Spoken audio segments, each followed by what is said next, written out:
The following program deals with a controversial subject. The theories expressed are not the only possible interpretation. Viewers are invited to make a judgment based on all available information. This is your captain speaking. We are beginning our descent into madness.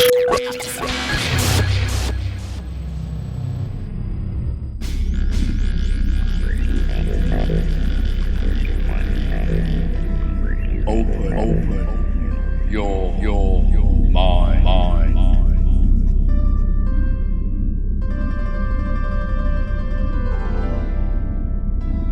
And we are back to another edition of West of the Rockies. I'm Frank. Thank you guys for sticking around. I know it's late. Well, a little earlier than usual, but we're going to make it worth your while. Genevieve, how you doing? I'm doing quite all right. How are you doing tonight? I'm doing good. I'm excited. For the people listening live, we are actually on now an hour earlier. So it's 8 p.m. Pacific time. Yep, really exciting. We debated it for a while, but we truly hope it's an advantage to most people listening because not everyone is on the West Coast. No. Case in point, our guest tonight, I believe he is joining us all the way from the East Coast. I'm not going to say too much more because I really want to get into tonight's topic. I'm going to let Genevieve do the introductions, and we're going to get our guests on the line.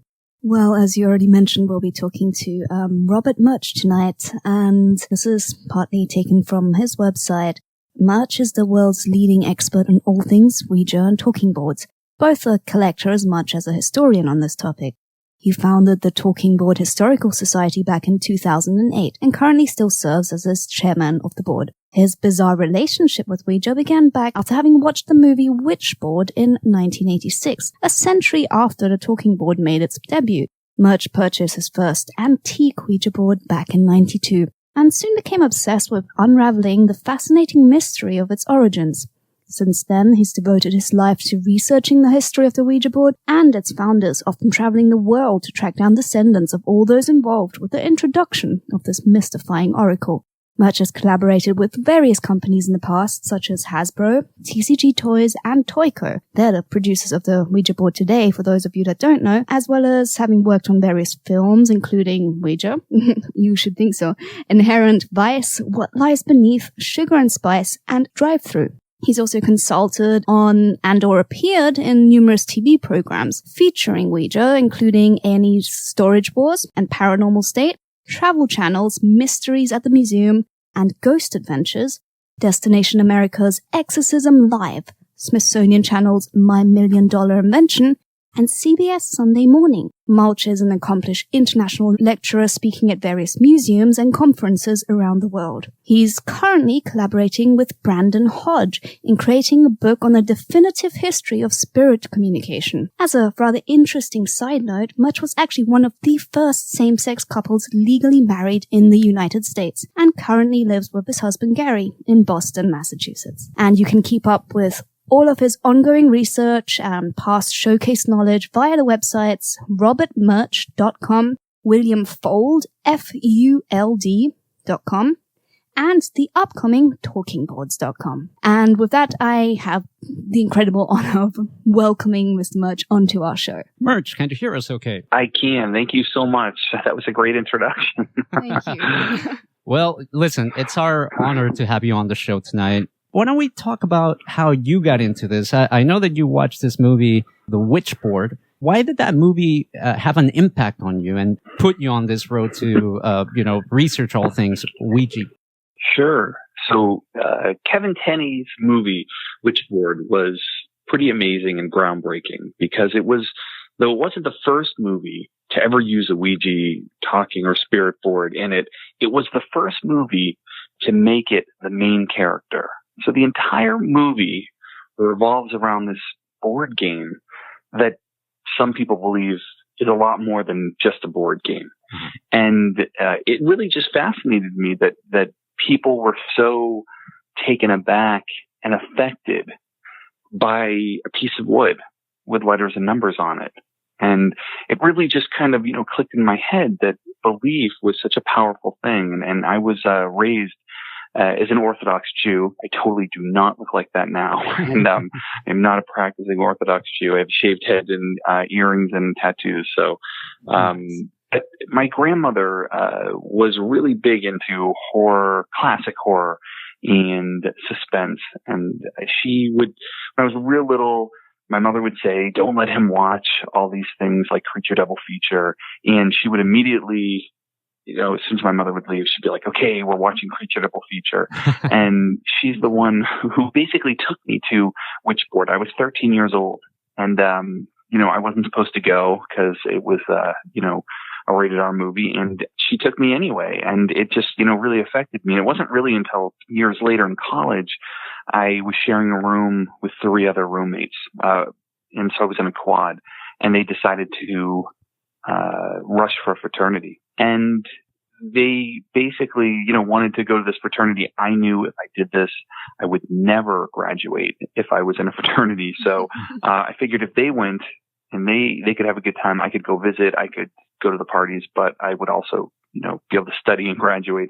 And on their list of things to rush was, finding an old Ouija board. And I had spent many summers, many weekends antiquing, flea marketing, yard sailing with my dad. And so I just came home from college on the weekends. And when I was done, I realized I had 10 different Ouija boards. Wow. And they were all different. Wow. And that kind of really set me off into, okay, wait a minute, is there only one Ouija board? Where do these come from? Mm-hmm. How come they're different? And, back then, so this is like 1992, we're kind of really going back. And I had to go to, a library and look up, Ouija inside the encyclopedias, and every encyclopedia said the Ouija board came from someplace else. Oh, wow. And that was really poignant to me, that the Ouija board, you can't ask anybody, what is a Ouija board, or have you ever played with it? And, they always know what you're talking about. And there's always a story. And yet we don't know where they come from. How can that be? Right. And that just set me off into this 25-year journey of researching something that's very iconic and a real, rite of passage, and something that's very culturally affected multi-generations, Yeah. and, has been consistently sold in toy stores for 125 years. It's pretty amazing.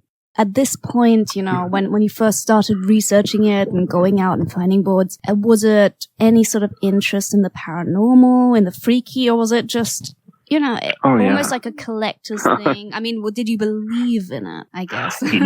Yes. Anyone who's raised in any Orthodox religion, belief in the supernatural is just part of the game. You can't believe in God, the devil, angels, demons, ghosts, all that's just all the same thing. So to me, it was very natural, but, it became, I think I went from an interest in the paranormal, and that turned into collecting, which ended up turning me into a historian, which was, none of those things were where my head was planning on going. Life is really funny that way, where it kind of takes you where it wants to go. But I don't like unanswered puzzles.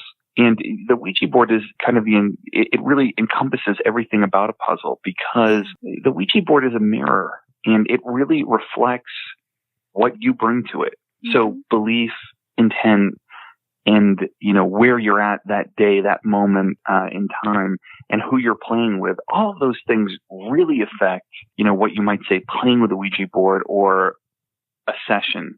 And in order, what I learned in my whole experience, all these years, collaborating with, hundreds of people at this point, and in different groups and historical societies and government agencies, what you really learn is that, it's just a really unique thing. There's nothing else like the Ouija board. And when you become a historian, you have to be really careful, because how the Ouija board is viewed today, overwhelmingly, is not the way the Ouija board was always overwhelmingly seen. And you have to put it in perspective of the time. So what was happening in 1886, when the term talking board first gets coined and Ouija becomes born in 1890, life was a little different. And so how it was seen by the public and how it was marketed, and, why it was bought, and, some of those things have changed a little bit. And that's really important to view. But the real kind of, big interesting thing is that we just haven't solved the mystery of death. And, when you sit at a Ouija board, whether you like it or not, and whether you believe that it's really talking to the other side, for that brief moment that it starts to move, you're really entertaining the thought that someday you might be on the other side of that board. And that's why the Ouija board is so important, because though some people see it as a game and it's, does Bobby like me? Will he kiss me? Those are, important questions for someone who's a certain age to ask. But what we're really asking is, what happens to us when we die? And what if, you never got to say goodbye to someone, that they died very quickly, and, you never got to apologize for something that you said. The last thing you said to them was horrible. You got into a fight. You never got to make peace with it. All of those things are really behind why people use Ouija boards in the first place. And I think a lot of people forget how very personal it is. That when someone dies, there's so many unanswered questions, and we won't answer those questions tonight. They haven't been answered for thousands of years. It's belief. And your belief, what you bring to the board, is really important, because people who don't believe in the paranormal, people who don't believe in ghosts, guess what? They don't see ghosts. They don't have paranormal experiences. Belief is really important, because, your belief, your perception is really a huge part of your reality. Your reality is what you believe it to be. And whether that makes you open to communicating with something else, or whether that just opens up your subconscious, which some people believe is what happens when you place your hands on the planchette of a talking board, it almost doesn't matter, because you're going to walk away with what you believe it to be. Sure. I'm not going to be able to tell you what it was. And with the Ouija board, it may not always be the same. Sometimes, I played it, hundreds, if not thousands of times at this point with other people. Is it always something paranormal? Is it always your subconscious? Is it always, I don't know. That's what makes it really, really neat, is that every time you sit at it, you can have a very different result. True, very true. Murch, why don't you tell us a little bit about the history of the Ouija board, because it's quite colorful. I mean, there's a few key players in all of this. Has the Ouija board always been around in the fashion that we've seen it today? With the board and a planchette. And who was responsible for making this such a popular board game to have? So for, everyone who's listening, I said talking boards, and talking boards are the general class of these games, meaning that any board, anything that has a movable piece that points out letters, numbers, and spells out messages, on a surface, that's a talking board. But, Ouija itself wasn't born until 1890. So many devices, after 1848, where the modern spiritualist movement takes place, lots of different devices, including, you mentioned before, my friend Brandon Hodge. He's really the planchette guy, and he really focuses on just the movable piece, because that movable piece for many, many years existed on its own.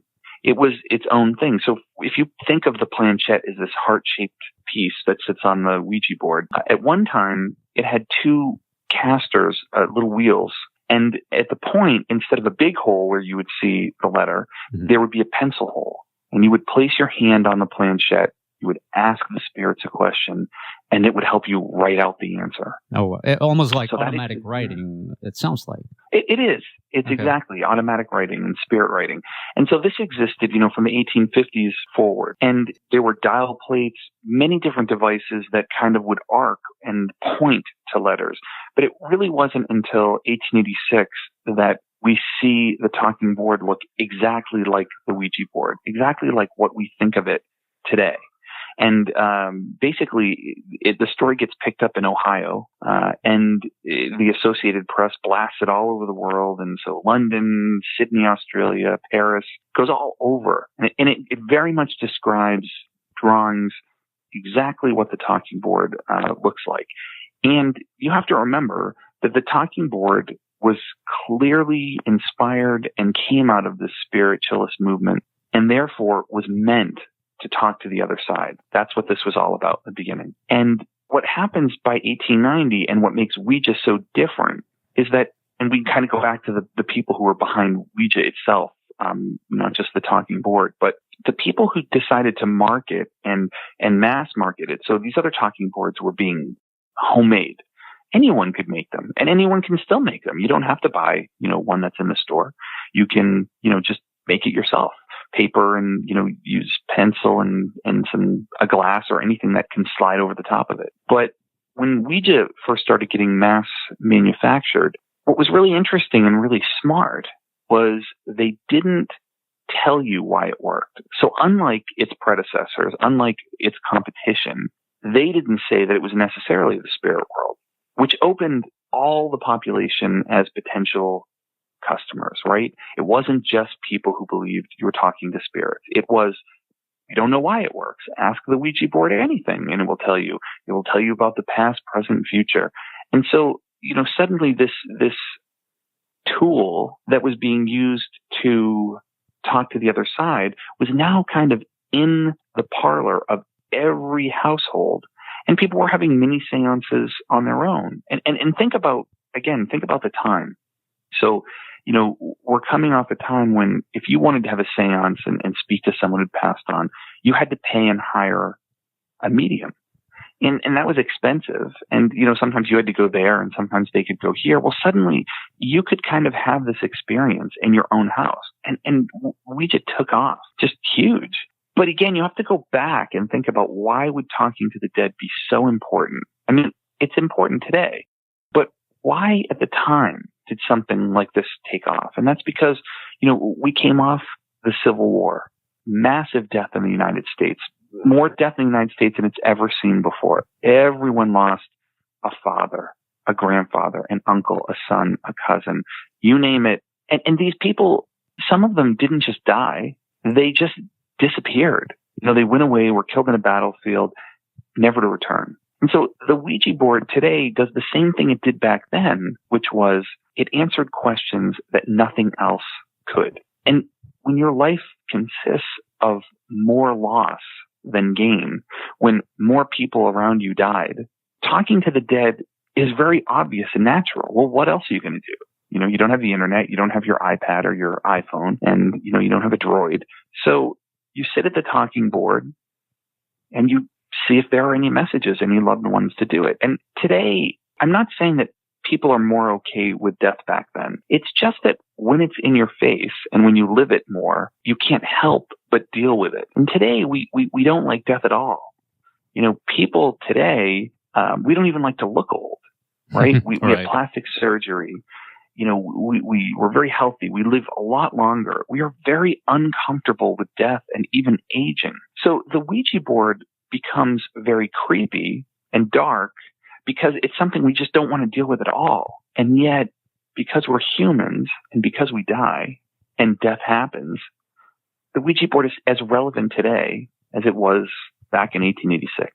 It's fascinating, like I said, that this board has been around for so many years and it still manages to be, I don't know the numbers, but I believe it's one of the top sellers of all time, right? People are continually buying this board. Why don't you tell me a little bit about a gentleman by the name of Elijah Bond? Because I know that he was a key figure in all of this, and you actually went through some great lengths to find his final resting place.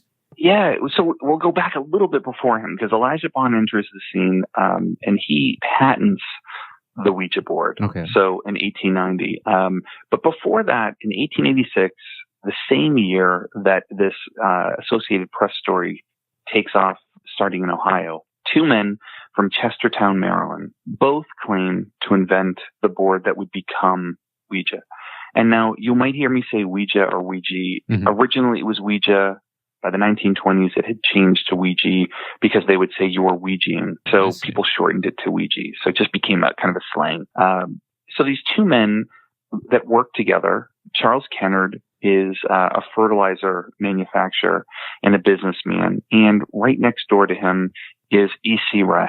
And E.C. Resch is basically an undertaker, and he's a furniture maker, a cabinet maker, instrument maker, makes all kinds of things.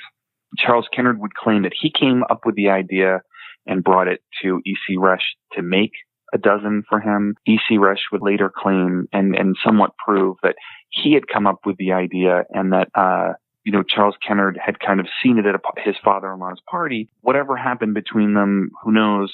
Charles Kennard moves to Baltimore, and that's where he meets Elijah Bond.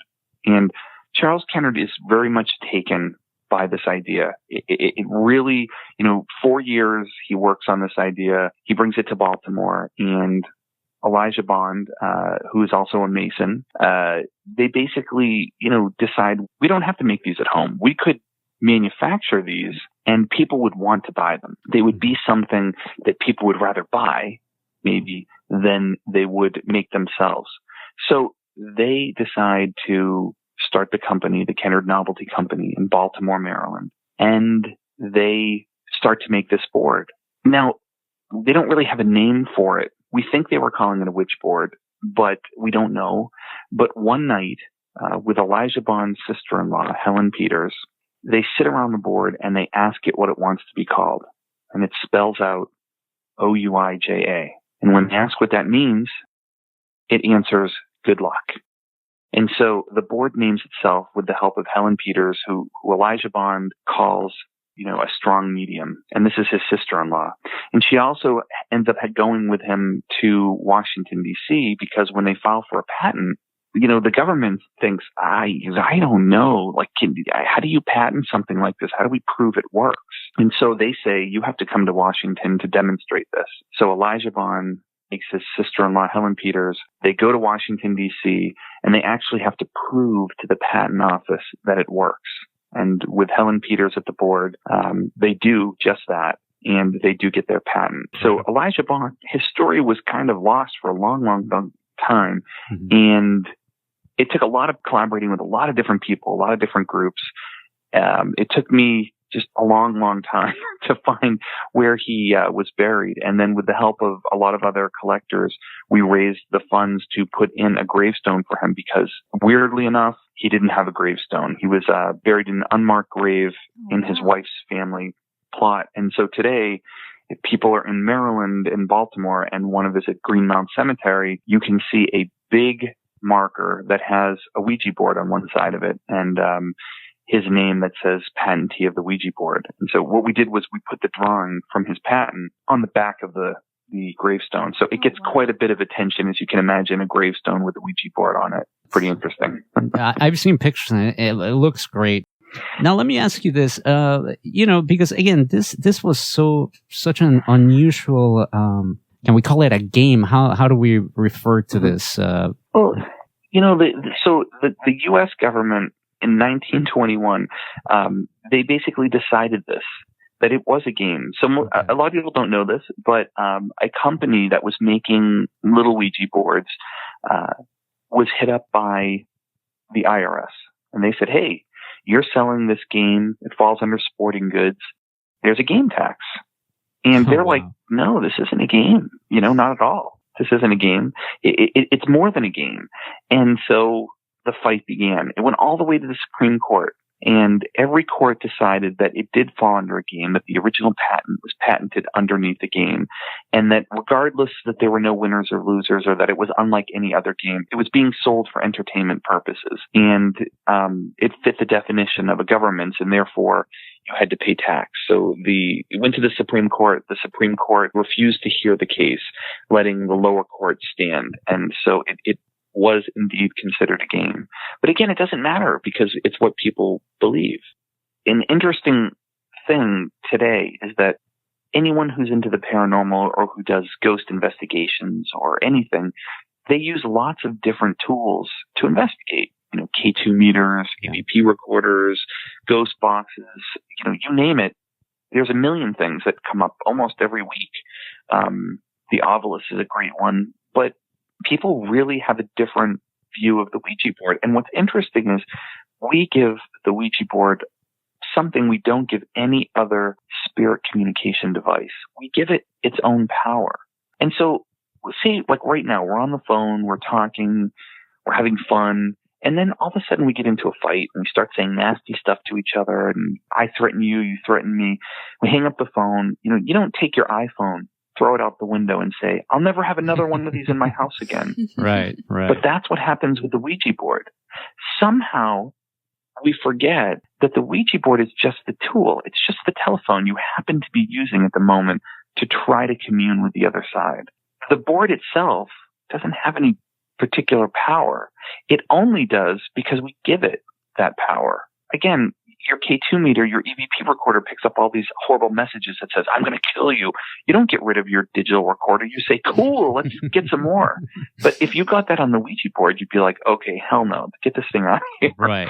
And so we really believe that the board itself has a power unlike any other tool. And that's where things start to get really interesting. And that's why the Ouija board has had this reputation and, again, is so popular. Bringing it to a more contemporary context, it is something that you see quite a bit in paranormal investigations, and it does get a really bad rap. Personally, I've only messed with a Ouija, or should I say Ouija or Ouija? I don't know. I'm always You can torn. say either. Either? Okay. I've only messed with the Ouija board once in my life. I remember when I was a kid, probably around 6 or 7, I actually saw the neighborhood kids playing with one.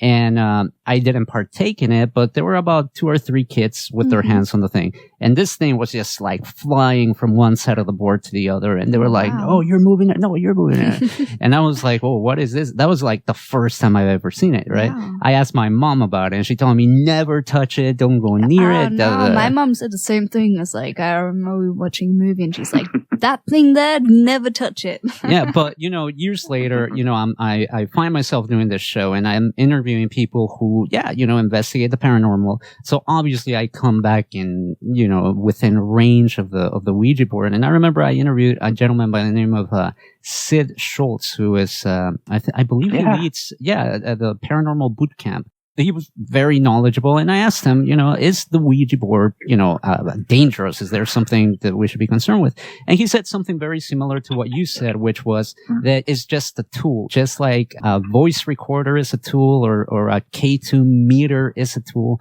The Ouija board is just another tool in the toolbox of the paranormal investigator. So I began to understand that I suppose that it is kind of the intention that the individual or individuals have when using this board that I guess will have an effect on its results. Obviously, you have come in contact with, I don't know, how many boards are there in your collection, if you don't mind me asking? Yeah. So, I have a lot of boards. I have over 500 different boards, but that doesn't include, the variations of those boards. Mm-hmm. And then, you get into a lot. Like you get into like over 1,000 different boards.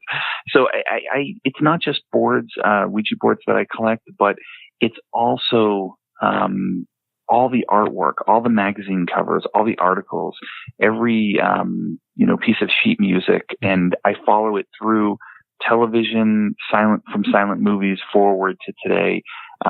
Anytime it's mentioned in a song. And what I'm trying to do is trying to see how the Ouija board was seen and viewed in the decade that I'm looking at.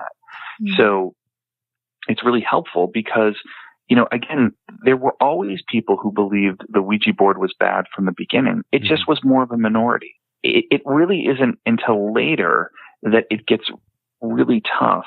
And that's, after we really see a significant change in the public's view and in Hollywood after the movie The Exorcist. In that movie, things really changed for it. Now the pendulum had been swinging. This wasn't like a switch was flipped. Like everything is cyclical. So if we look at all the movies and TV shows and articles, they start to get a little darker over time. And, whereas, originally it's used as like a dating game. It's supposed to be funny. It's supposed to be like a really good time. Suddenly we start seeing it being viewed in Hollywood as, helping the main character figure out who the murderer was by spelling out the name or giving the initials. And then it starts to get a little darker where it's delivering messages that are really kind of harsh from the other side. And then suddenly we have The Exorcist, which not the true case, but the movie. There's a very small scene in there where she goes into the mother goes into the basement. She sees the Ouija board out. She asks the daughter where she got it. She found it. She plays with it by herself. And she's talking to this thing called Captain Howdy. And then we know she becomes possessed by this demon. And so it really crept into the psyche of Americans and everyone who watched this movie that if you play the Ouija board alone, you can possibly become possessed. And that really took off. And so almost every movie afterwards it basically does the same thing. And even in Witchboard, in 1986, basically they call it progressive entrapment. That what happens is that you play the Ouija board alone, and the spirit who's using your energy to manipulate the board, if you don't have more than one person there, they can possess you by wearing you down, kind of using your energy. And so Kevin Tenney, who was just a master at what he did with Witchboard, he kind of took what had been mentioned or hinted at in The Exorcist and really built upon it. So, it's hard. Does life imitate art, or does art imitate life? Just the movies, are they reflecting what people are feeling, or are they going to affect what people think because they see the movie? Right. And ultimately it doesn't even matter because, that's what people believe. There's a real, like you said, your parents would say, don't touch that thing. But if you asked your grandparents, they would tell you they played the Ouija board and it was always funny.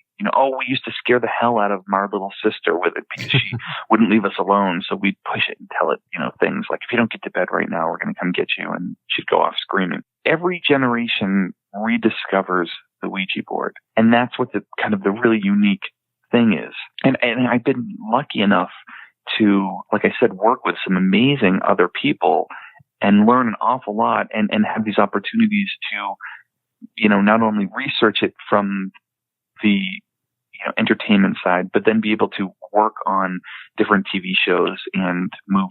And, it's just a lot of fun. What have your experiences been like with the Ouija board?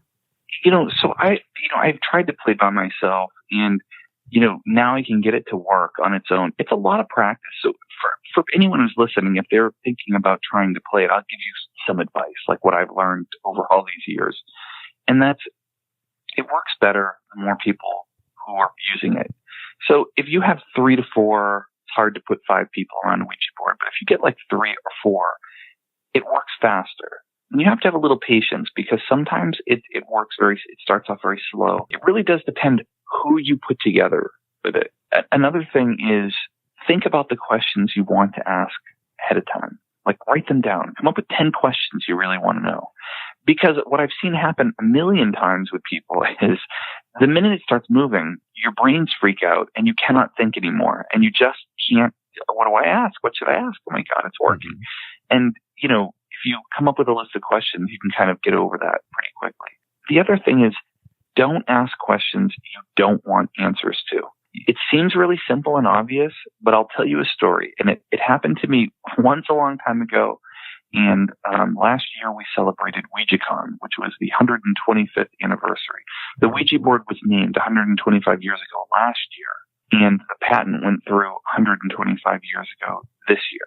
Wow. So last year we celebrated with the city of Baltimore and put in a plaque in the building that's still standing where the Ouija board was named. And what happened to me is these 2 girls ran up to me while I was talking to someone else, and they said, Murch, like, we want to tell you the story. So freaked out by the Ouija board. We were playing it, and it just told us these horrible things. And I said, well, okay, tell me what happened. Like, I want to hear, what it said to you. And she said, well, we were playing it, and the Ouija board told us how and when we were going to die.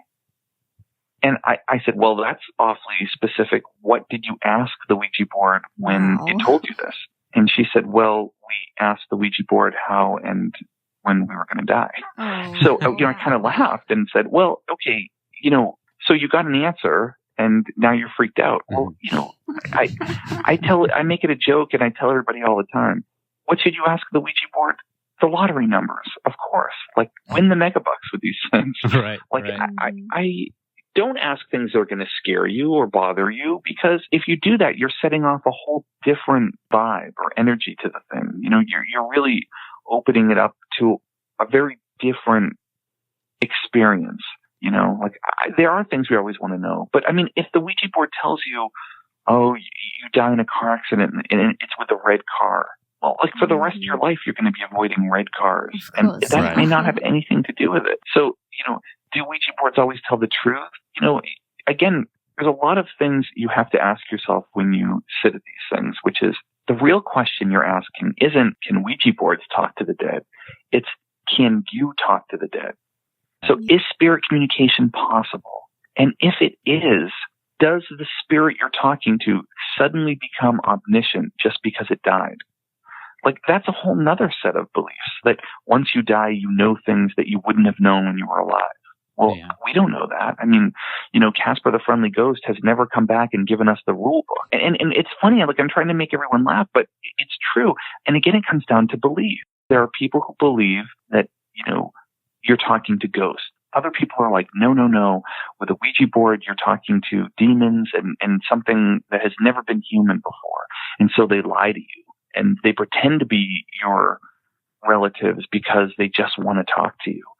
And, is it possible any of that's true? Well, I mean, anything's possible. But you have to remember that, in the 1850s, they had already known about something called ideomotor response. And ideomotor response is what the scientists believe is happening when you sit at a Ouija board. And that is the marrying of these small movements in your hands. If you hold your hand up, everyone's hand shakes a little bit. Some of us, if you haven't been drinking enough, you shake a little bit more. But other people, it doesn't shake. It stays still. But your hands always want to move because we're made of muscles. We don't want to stay still, but we want the board to work. And so when you sit at the Ouija board and you ask a question, these small movements in your hands become fluid and your subconscious opens up, and it's what's really answering the questions. So your brain is playing a big trick on you, that you're moving the board. You just don't know it. And when these answers are correct, scientists believe that what's really happening is that you already have the answer inside you. You just don't remember it. So you might ask the board, what's my great-great-grandmother's middle name? And, it spells out Rosalind. And then you call your grandmother and you're like, hey, what was our great-great-grandmother's? And it says Rosalind. You're, oh my God, it must have been the spirits. Well, when you were 2 years old, someone said this in front of you and that information went in your head. Because your subconscious and your brain is an amazing thing. And what they know from hypnosis is that when you walk into a room, you see everything, every little detail. What shoe, what color socks they're wearing, what color eyes people have, what's going on around you, the music that's playing. But in order to function, your conscious mind filters all of that stuff out so that you can focus on whatever it is you're trying to do. So that just because you don't pay attention to it doesn't mean it doesn't go into your brain. And so that's what scientists say is happening when you use the Ouija board, is that it's really all you. It's not an external force. It's all inside of you. But here's another theory that's kind of interesting. What if you create the ghost? Wow. What if, because you believe that you've actually created something that you talk to, that it really is your brain, but your brain has now created something, that your thoughts have some physical interaction with the world? A lot of people, we discussed this recently with some of our friends, but it's what a lot of people call tulpas, is something that can be created by the power of your mind, whether it's a spirit or a demon. But, the idea of tulpas, which is, it seems very much like what you're talking about, seems quite accurate. Sorry for that interjection. We understand very little about our brain. We're a very advanced society today, and yet we really don't get how much of our brain isn't being utilized. And so who's to say that you don't? That again, these are just thoughts. They're not, there's no answers, and there's nothing right or wrong about this. It really is belief. But when people see poltergeists, or when they see telekinetic energy and things moving around, what if that's just you? That's doing it? What if it's just the people? And is that any less amazing that it's you or a ghost? I mean, I don't know. To me, it's all pretty amazing. But I think people keeping an open mind about it. I will tell you, if you believe that the Ouija board is evil and that you could become possessed and that it can threaten you and, do bad things, don't play it, because I promise you will have a bad experience. Like I said before, the Ouija board really is a mirror, Mhm. and it reflects your deepest secrets and your darkest fears. So if you're really afraid of stuff, like, and you're in that really bad space, it will talk about all these things that bother you that you may not want other people to know. And if you go into it in a good space where you're just like, I'm going to go into this and I'm going to have a good time, we're going to ask some questions and we're going to see what's here, you'll have a really good time with it. It really is kind of your intentions and what you bring to the table. And, for people who the Ouija board starts getting a little, wonky and starts saying some things that you don't like, remember there's a goodbye right at the bottom for a reason. It's like a phone call. I mean, I don't know. Hopefully your listeners, are not so young that they don't remember this, but before Star 69 and before caller ID, we all used to call people and prank them all the time. They didn't know who was calling and they couldn't call us back. Yeah. So it was really fun. And, it's basically the same thing here. What did you do when the person started screaming and swearing at you because you'd called them 5 times? You just hung up. And some people believe, based out of these bad experiences, things called, these urban legends or things that are called Ouijastitions have come out, which is never use the Ouija board by itself. Don't use the Ouija board in a graveyard. Never ask the Ouija board when you're going to die. And, all of these different things that come up about these boards. And the more you believe them, the more they're real to you. And again, it's just fascinating because the Ouija board reflects all of this stuff back to you. Murch, we're going to take a quick top of the hour break. So would you be kind enough just to hang on the line for a few minutes while we listen to some tunes and take care of the business side of things? Is that all right? Of course. Awesome. And we're going to be right back in just a few minutes. Let me see. I have a track lined up because, believe it or not, it's been a month since Prince passed away. I want to play a Prince track because actually this is one of my all-time favorite tracks. And I was introduced to this track by a good buddy of ours, Adam Braben, Very aka cool guy. DJ Adam 12. He's an amazing DJ. He's a DJ for everyone, including the president. And one of his first DJ gigs, believe it or not, was being Prince DJ. Princess DJ. Yeah. I mean, it sounds like you're a princess DJ. I know. I was trying to make sure that it sounded correctly. Princess. But I remember that, I was running the board for his show a few years back. And he played this track and I couldn't get it out of my head. And it's called Last Heart. So we're going to go out with that. We're going to enjoy that. So don't go away. West of the Rockies is coming right back in just a few minutes. Our guest tonight is Robert Murch, a historian and expert on all things talking boards. I believe talking boards is the more Talking generic. boards is, yep. So enjoy this track, Prince, Last Heart. We'll be back in just a few minutes. Don't go away. West of the Rockies with Frank.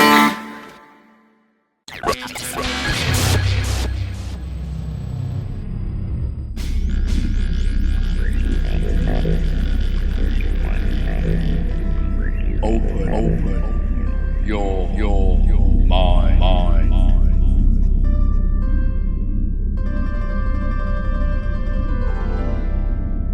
And we are back to the second hour west of the Rockies. I'm Frank. Thank you guys for sticking around. I know it's late, but man, we're having a really fascinating conversation with our guest tonight. As always, I'm Engineer Frank on Twitter, West of the Rockies on Facebook. I'm joined by the lovely Genevieve Uway on Twitter.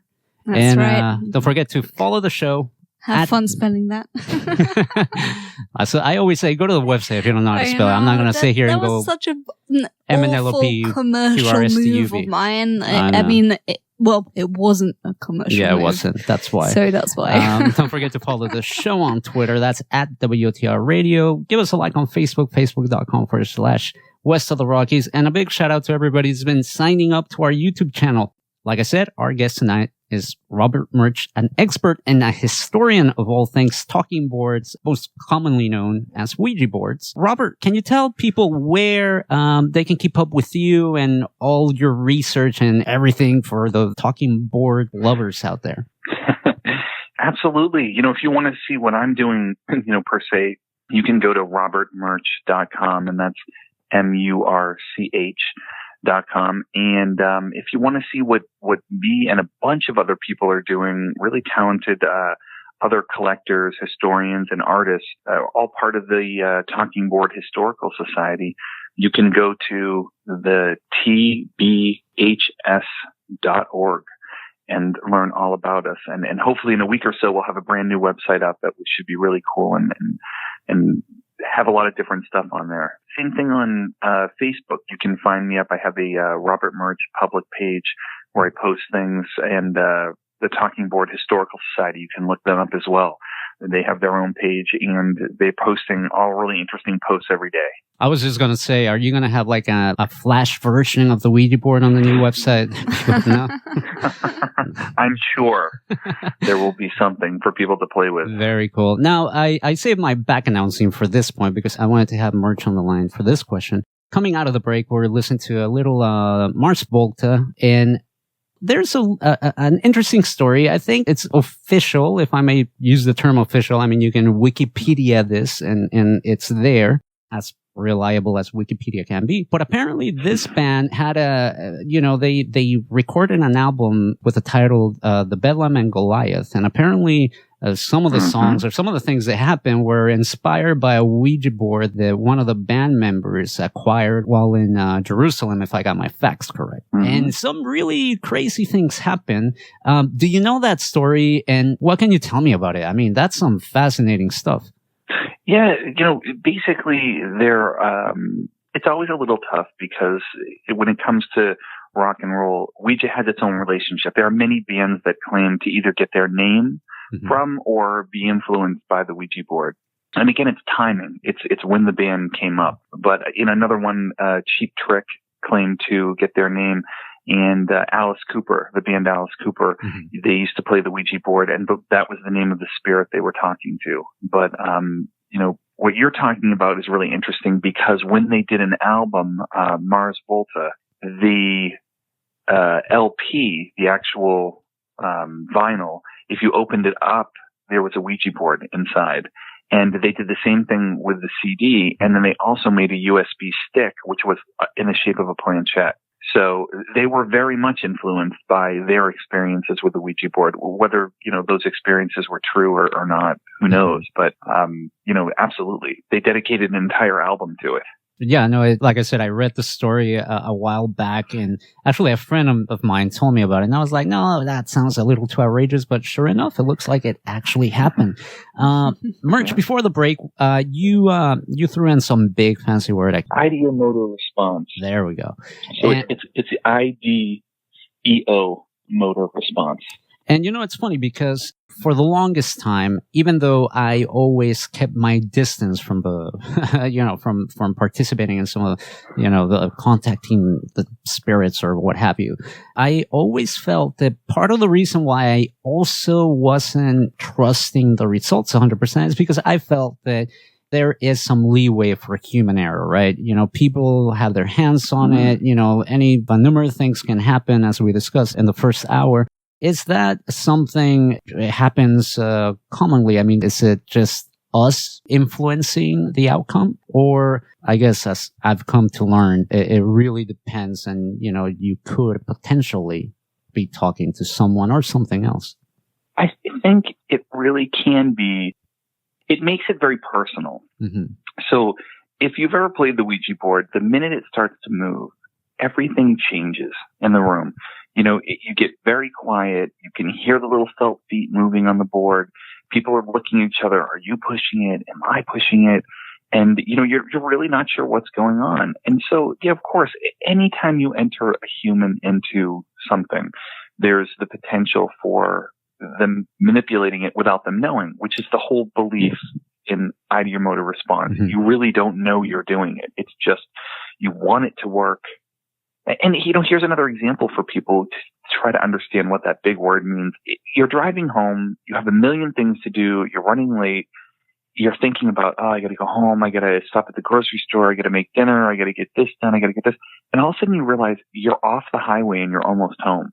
You weren't paying attention to the road, but somehow your brain really took over and it stopped you from getting into an accident. It allowed you to turn and do the things you'd normally do because there's motor memory, and there's muscle memory that's going on. And so all of these things that happen, it's the same thing. Your subconscious protects you from getting hurt. And when it wants you to do things, you do them. It's kind of like the Freudian slip, you know. Mm-hmm. You see someone and you're thinking it in your head and suddenly it slips out and you're like, oh God, that was horrible.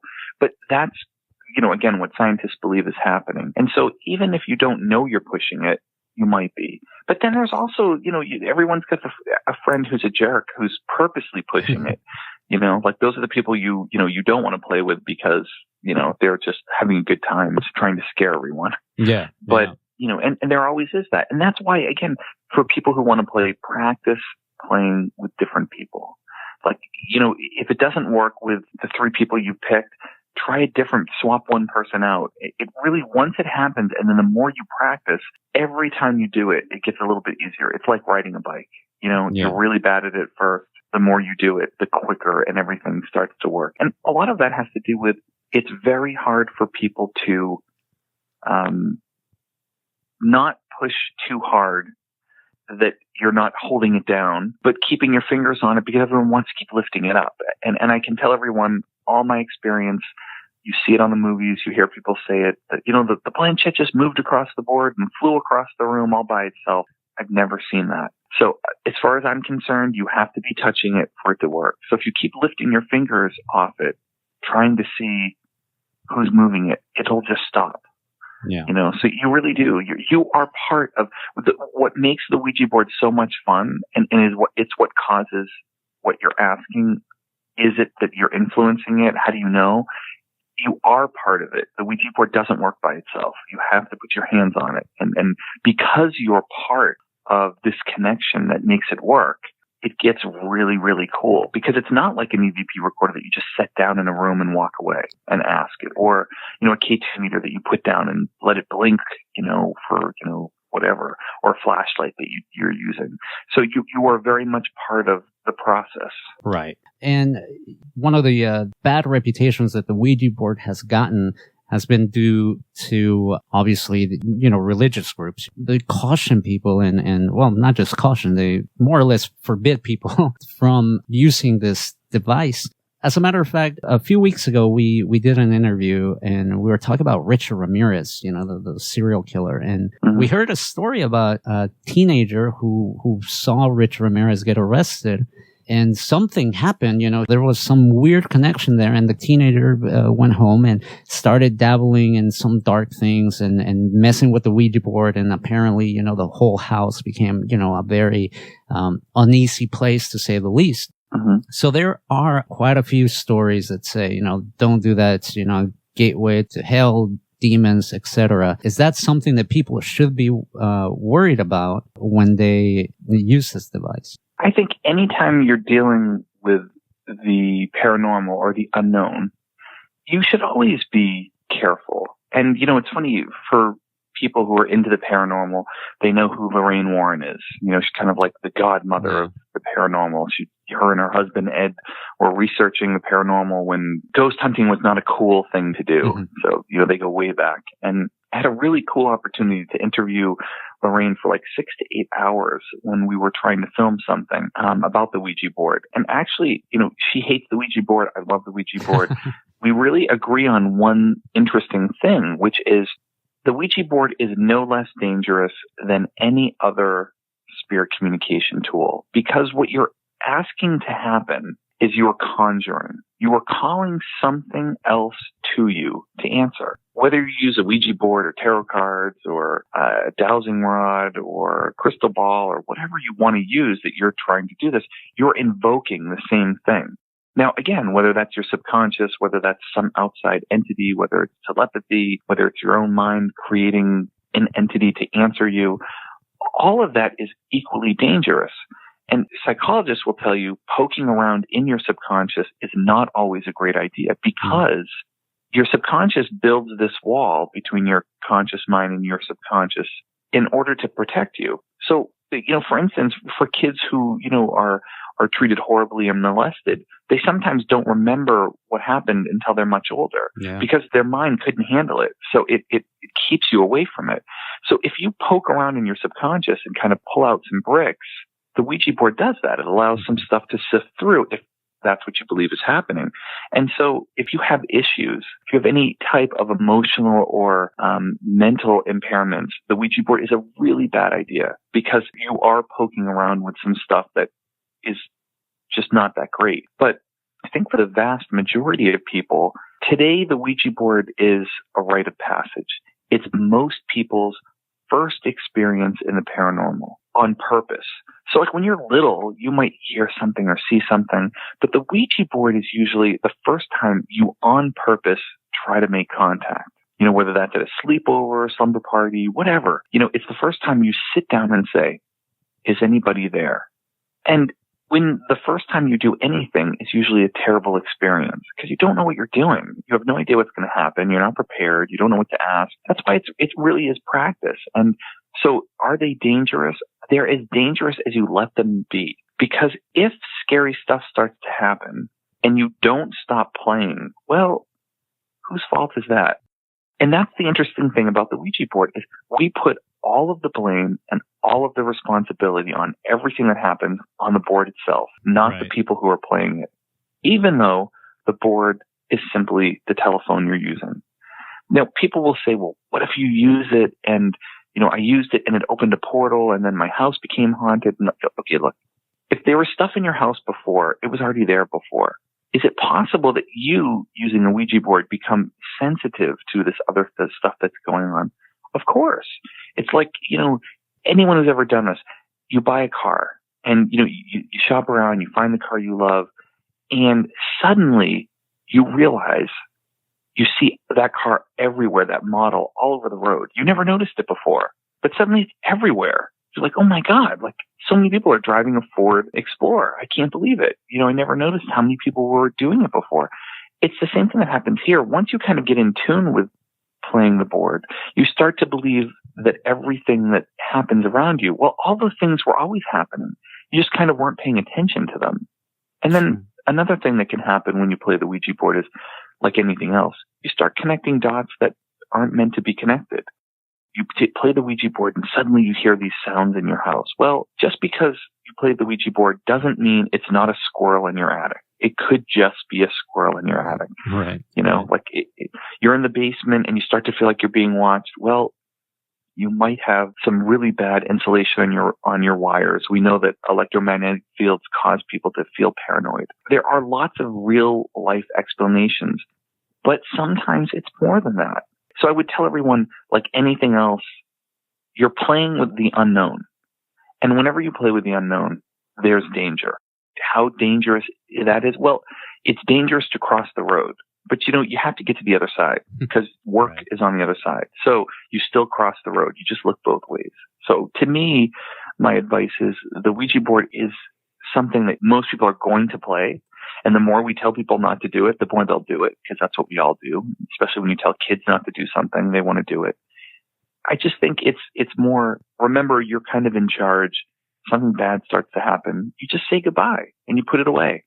You know, there's no harm in being like, okay, that's enough of that. Right. It's very sound and rational advice. I think that a lot of times people kind of get caught up in the mysticism surrounding this board.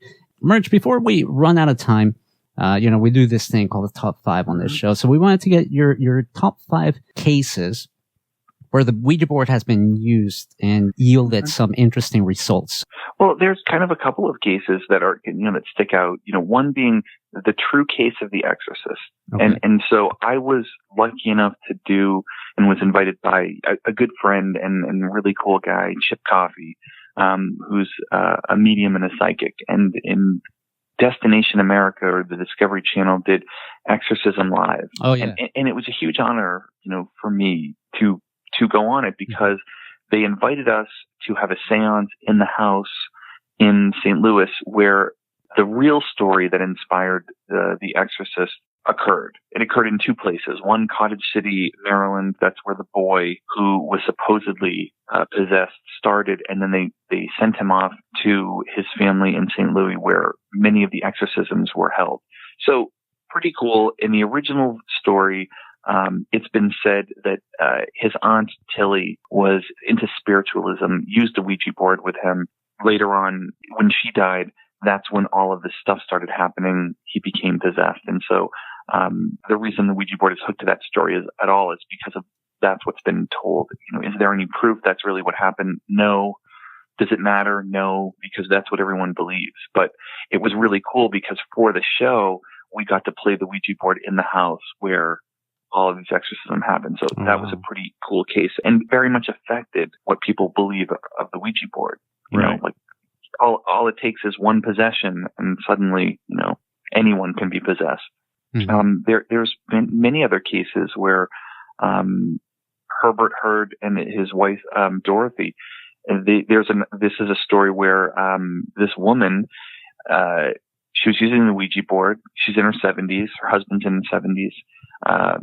The Ouija board is telling her that her husband's cheating on her and that he has buried money someplace. He's hidden money from her. Mm-hmm.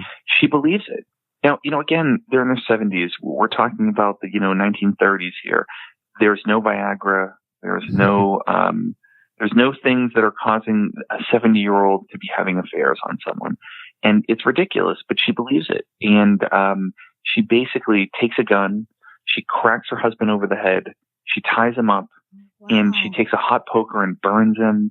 And she whips him. And she just demands that he tell her who he's sleeping with and where the money is.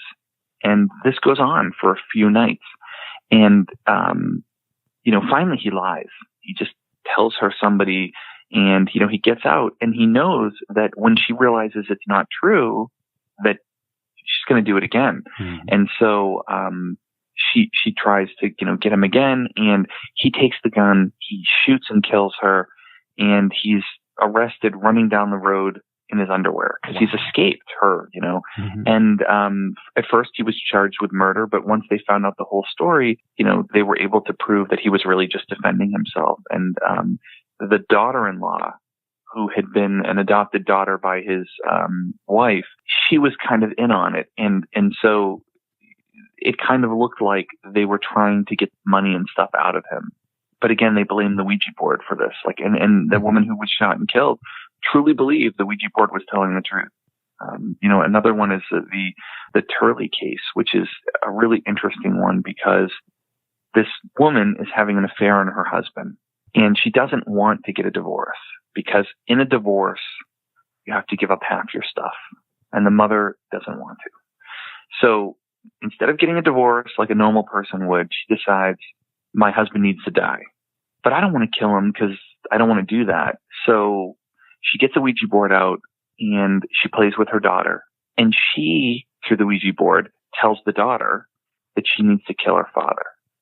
And of course, the daughter, who's playing with the mother, the Ouija board's telling me to do this. The mother's like, well, you need to do it. The Ouija board's telling you to. She picks up a rifle. She shoots her father. Her father lives for a few days in the hospital and ends up dying. And, the mother goes to trial. She eventually gets out because it's really hard to prove that this is what was going on. But the daughter was held until she turned 18 and then she was released. And so there are many of these cases because people blame the Ouija board or use the Ouija board to do really bad things. And the lesson of the story is it's the same thing. Guns don't kill people. People kill people. Yeah. Someone has to pull the trigger. And the moral of the story is Ouija boards are not inherently bad or inherently good. They're just whatever you do with them. So if you want to do something bad, if you want to do something evil or, terrible to someone, then the Ouija board will be bad. If you're just trying to talk to, someone that you love that passed on, or you're just having fun and trying to see who else is out there or get the lottery numbers, that's going to be your experience. But, I have yet to meet something terrible on the other side. I know a lot of living terrible people and the living people scare me far more than dead people. True. Very true. I wanted to ask you really quick. Earlier in our conversation, you mentioned that Elijah Bond was a Mason. Does Masonry have any connections with the Ouija board to your knowledge? Well, I think where it has connections are how the people met. They were like gentlemen's clubs, right? Like that's where people went to, talk and do business together. And so quite a few number of people who were involved with the Ouija board were Masons. And that sounds great on the surface, like, oh, okay, the secret order of people who, have all this really neat symbology and all these great imagery had something to do with it. Well, the truth is most of them were just talking business. And that's kind of what the Masons were really about. It was a place where men went to, smoke cigars and do all the things their wives didn't want them doing at home. And they would talk business. And so Elijah Bond, Charles Kennard, Washington Bowie, William Maupin, Harry Wells Rusk, many of the people who were involved in the inception of the board were Masons. And E.C. Resch, who claimed to invent the board that would become Ouija as well, he was an oddfellow. So that sounds really cool, but the truth is almost every guy was part of one of these societies because that's just what you did back then. Right. I apologize. I don't know if you had more in that top 5 list. I kind of interrupted you there. No, I mean, look, there's lots of other. I mean, there are stories today where people say, someone tried to kill someone because the Ouija board told them to. Right off the bat, within a couple of years of the Ouija board being introduced, women were tending to use the Ouija board more than men because they were asking questions about their husbands, their loved ones. And so they were saying that, the Ouija board was causing women to go insane because the Ouija board was telling women, does so-and-so love me? And it would say, no, he's cheating on you. He's doing these things. There's just so many cases of this. And again, why would someone believe a game over people that were telling them? Belief. It's an incredibly powerful thing. True. Murch, I'm really intrigued just to know what's your personal freakiest encounter with this board, or whether personal or, kind of secondary. Do you have any genuinely scary stories to tell? I wish I did. It's just not been like that for me at all. This house is full of Ouija boards. It looks like a museum. There's Ouija art all over the walls. I tell people all the time, the scariest things in my house are the people who live in it, not the stuff that's in it. So, and anyone who knows me and my husband know that that's true. And, I just I've not had a bad experience with it. I've heard lots of bad stories and I'm not saying those aren't true. It's just, I haven't had it. And I'm very open to it. I'm a skeptic. I want to believe all of this is true. I want to believe that there are other things you can talk to. And even though I've had experiences that make you question it, within about 5 or 10 minutes after it happens, you're like, well, and you find a rational thing. So I haven't had that. I've had experiences enough to make me continue to play with it and research and wonder if there's anything there and explore it. But I haven't had an experience that's made me go, oh, hell no. Or, oh, there's definitely something more than just your mind. And I'm pretty sure you've heard of this, and it's very common on YouTube and Google. There's a popular experiment that a group of guys, they essentially did the Ganzfeld experiment during a Ouija board, session. So they got one of their friends, they tied up their ears, their face essentially, blocked out lights and, blocked out any sort of smell sensors using a gas mask. So they tried to block out all of their sensors and anything, potentially they could feel or hear. And they did this Ouija board experiment. I don't know if you've heard of it, but what do you think about experiments where they literally try to block out every single external influence?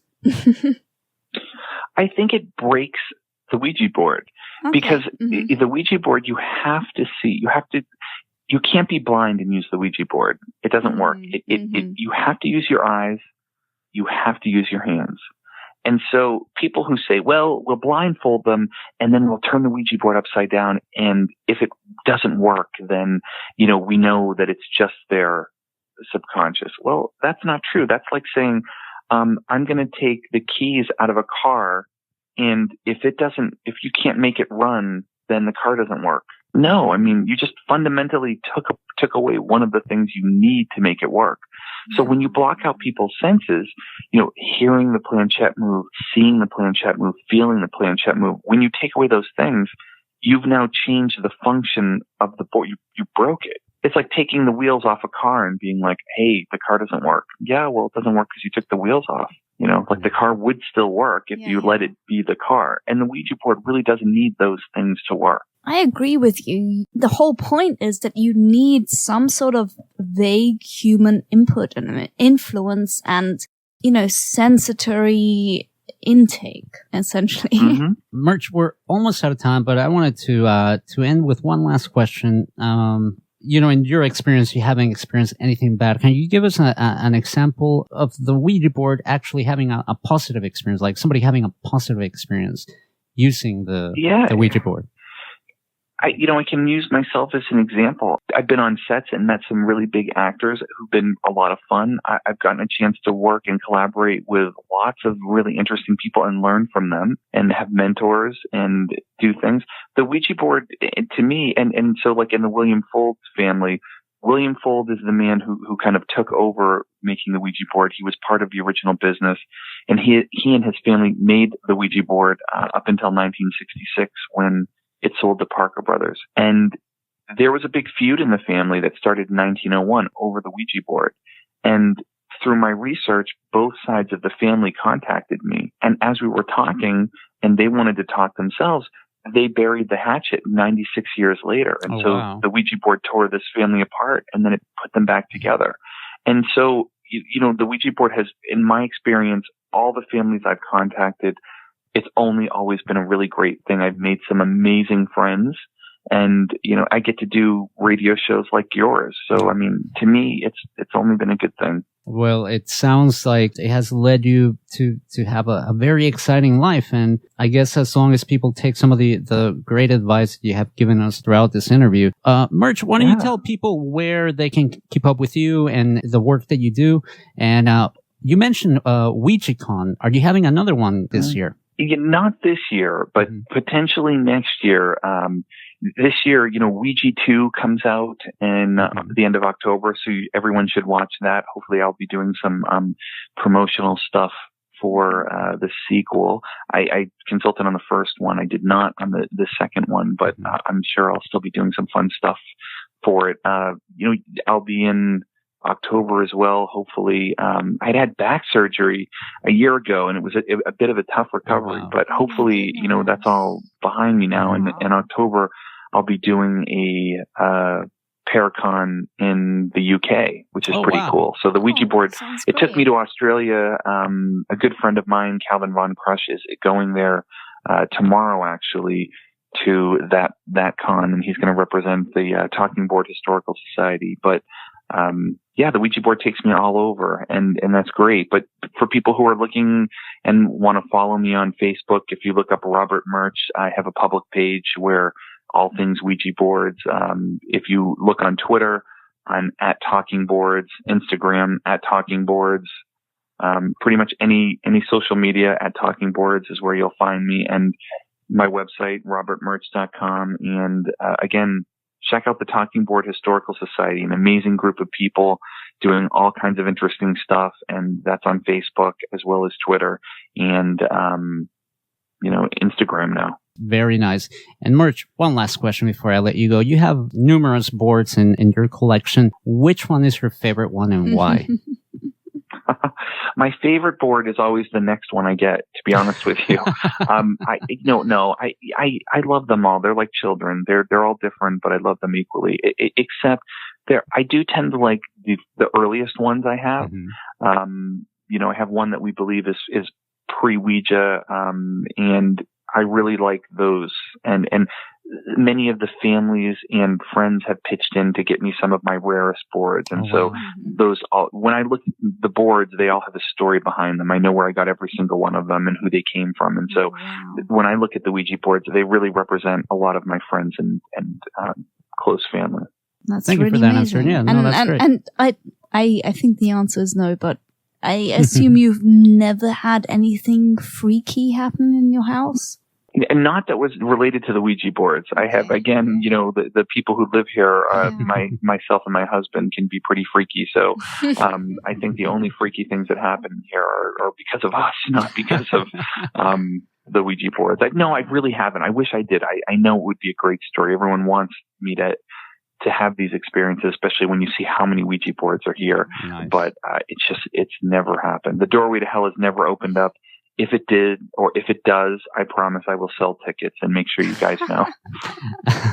Murch, we'll be there. Sorry, I know I said I was going to let you go, but very, very last question, I promise, and then I'll let you go for reals. But correct me if I'm wrong, did you help make an updated version of the Ouija board? Is that correct? We did do a talking board. We made a spirit board from Salem, Massachusetts when we lived there. And it basically was... we really utilized the imagery from Salem graveyards and stuff. So yeah, we did that until 2005, and now they go for a lot of money on eBay. So that makes me laugh. Very cool. Well, if anyone listening wants to check out that board, what is that board called? The one that you work on? Sure, that's called Cryptique. So it's like a crypt, like CRYPT. IQUE. All right. Critique in the French manner. So, folks, if you want to get a very unique board, hit up eBay and look for that. I saw a picture actually of it, and it looks pretty cool. It looks quite a bit more foreboding than the standard Ouija board, but it's still cool. I like all that stuff. I think it looks really nice. Murch, thank you so much for being with us tonight. I really, really appreciate it. It has been a lot of fun, and it's been very, very educational. We sincerely thank you for taking the time so much to be with us tonight and talk about all of this talking board related stuff. Yeah, no, we'd love to talk to you again. No pun intended. With or without a Thank you so much for having me. It was awesome. No, thank you so much. Enjoy the rest of your night. You too. Have a great time, you guys. That was Robert Murch, an expert and historian, as you could tell, of all things talking boards. Definitely check out his Facebook, his Twitter, and keep up with him. He's doing some really interesting stuff. We're talking about Adam and She Wants Revenge, and they're playing a few tours. So we're gonna go out with a She Wants Revenge track. This is one of my favorite tracks. I think at least when I got this track, I believe it couldn't be found on an album. It was like a B-side or something. So enjoy this one. This is Some Girls by She Wants Revenge. Take care, be safe, God bless. Don't do anything too crazy. Once back next week. Remember, we're on now an hour earlier, 8 p.m. Pacific Daylight Savings Time. Is that what they call it? I just call it Pacific Times. 8 p.m. Pacific Time. So, make note of that. We want to see you next week. Take care, guys. Enjoy this one. Here we go. Till next week. Bye-bye. Good night. West of the Rockies with Frank the Engineer on the Independent FM, Los Angeles.